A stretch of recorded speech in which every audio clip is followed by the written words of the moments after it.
ಅಣ್ಣ ನಮಸ್ಕಾರ. ನಮಸ್ಕಾರ. ನಿಮ್ಮ ಪರಿಚಯ ಮಾಡಿಕೊಡಿ. ನಮ್ಮ ಹೆಸರು ಕಲ್ಲೇಶಪ್ಪ. ಹಾಂ. ಭರಮಸಾಗರ ಹೋಬಳಿ. ಹಾಂ. ಹೆಗಡಿಯಾಳು. ಸರ್ ನೀವೀಗ ಎಷ್ಟು ವರ್ಷದಿಂದ ಮೀನಿನ ಗೊಬ್ಬರ ಬಳಸ್ತಾ ಇದ್ದೀರಿ? ನಾವು ಫಸ್ಟ್ನೇ ವರ್ಷ. ಈಗ ಹಾಕಿ ಎಷ್ಟು ತಿಂಗಳಾಗಿದೆ ಗೊಬ್ಬರ ಹಾಕಿ? 3 ತಿಂಗಳಾಗೈತೆ. 3 ತಿಂಗಳಾಗಿದೆ.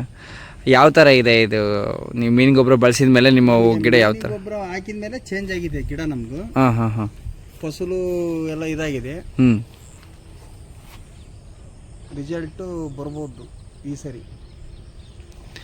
ಟೋಟಲ್ ನಿಮ್ಮ ಈಗ ಎಷ್ಟು ಗಿಡ ಬರ್ತವೆ? ನಮ್ದು ಇದು ಮೀನಿನ ಗೊಬ್ಬರ ಹಾಕಿರೋದು 1600 ಬರುತ್ತೆ. ಹಾಂ ಹಾಂ.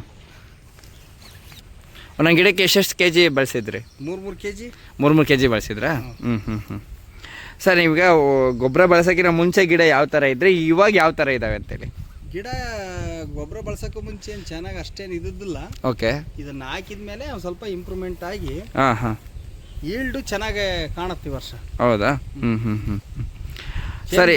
ಇವಾಗ ವರ್ಷಕ್ಕಿಂತ ಈ ವರ್ಷ ಇವಾಗ ಭಾಳ ರೈತರು ಪ್ರಶ್ನೆ ಏನು ಅಂದರೆ ಮೀನಿನ ಗೊಬ್ಬರ ಹಾಕಿದ ಮೇಲೆ ಸ್ವಲ್ಪ ಹೀಟ್ ಆಗುತ್ತೆ, ಸ್ವಲ್ಪ ನೀರು ಜಾಸ್ತಿ ಕೇಳುತ್ತೆ ಅಂತ ಹೇಳ್ತಾರೆ ರೈತರು. ಈಗ ನಿಮ್ಮ ಅನುಭವ ಹೆಂಗಿದೆ ಸರ್? ನಮ್ಮ ಅನುಭವ ನಮ್ಮದು ನೀರು ಐತಾ. ಹಾಂ ಹಾಂ. ಹಾಗಾಗಿ ನಮಗೆ ಅನುಭವ ಅದ್ರದ್ದು ಸಿಕ್ಕಿಲ್ಲ. ಹಾಂ. ನೀರು ಯಥೇಚ್ಛ ಬೇಕು ಅಂತಾರೆ. ಭಾಳ ನೀರೇನು ಬೇಕಲ್ಲ ಅದೇನು. ಹಾಂ ಹಾಂ. ಅದೇನು ಭಾಳ ವೀಟೇನು ಆಗಲ್ಲ. ಹಾಂ ಹಾಂ. ಈ ಕೋಳಿ ಫಾರಂ ಗೊಬ್ಬರಕ್ಕಿಂತಲೂ ವೀಟೇನು ಅಲ್ಲಿದು. ಹೌದಾ? ಕೂಲ್ಡು ಇರ್ತಿದ್ದು. ಹಾಂ. ಸರ್ ಈಗ ನೀವು ಮೀನಿನ ಗೊಬ್ಬರ ಬಳಸಿದ್ರಲ್ಲ, ಬೇರೆ ತೋಟಕ್ಕೆ ನೀವು ಮೀನಿನ ಗೊಬ್ಬರ ಹಾಕಿಲ್ಲ ಅಂದ್ರಿ. ಆ ಗಿಡಕ್ಕೂ ಈ ಗಿಡಕ್ಕೂ ಏನು ವ್ಯತ್ಯಾಸ ಇದೆ ಸರ್? ಇಲ್ಲ, ವ್ಯತ್ಯಾಸ ಚೇಂಜ್ ಐತಿ. ಹಾಂ.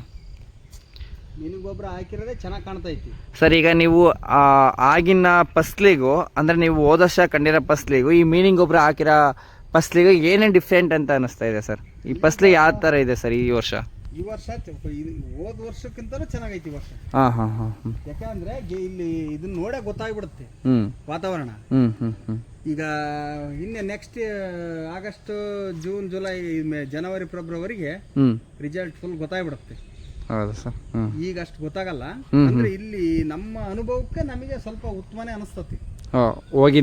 ಆವಾಗಿನ ಫಸ್ಲಿಗೆ ಇವಾಗಿನ ಇವಾಗ ಉತ್ತಮನೇ.